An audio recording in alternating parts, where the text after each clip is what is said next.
বিদেশের মাটিতে ৩ সিরিজেই না হারার সাফল্য নিয়ে দেশে ফিরেছে টিম বাংলাদেশ। টি-20কে বিদায় জানানো মাশরাফি আরেকবার কৃতজ্ঞতা জানিয়েছেন দেশের মানুষের প্রতি। তবে বিসিবি সভাপতি জানিয়েছেন যে প্রয়োজন হলে ম্যাচকে আবারও ফেরানো হবে টি-20 দলে।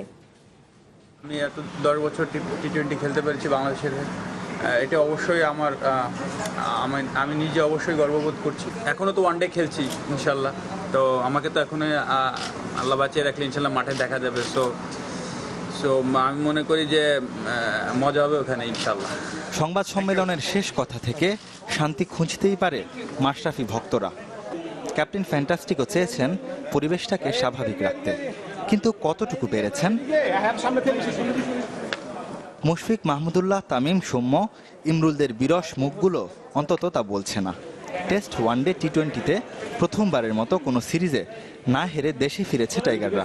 হাস্যোজ্জ্বল উল্লসিত থাকার কথা ছিল ক্রিকেটারদের, কিন্তু বিমানবন্দরের রৌদ্রোজ্জ্বল আকাশ স্পর্শ করতে পারেনি টিম বাংলাদেশকে। মাশরাফি ভাই যে অবদানটা আমাদের টি-20 এবং ওভারঅল সব ক্রিকেটে রেখেছে, এটা আসলে কেউই পূরণ করতে পারবে না। ওয়ানডেতে শক্তিশালী বাংলাদেশ, টেস্ট কিংবা টি-20তে নয়। সমালোচকরা এসব কথার জবাব কিছুটা হলেও পেয়েছেন শ্রীলঙ্কা সিরিজে।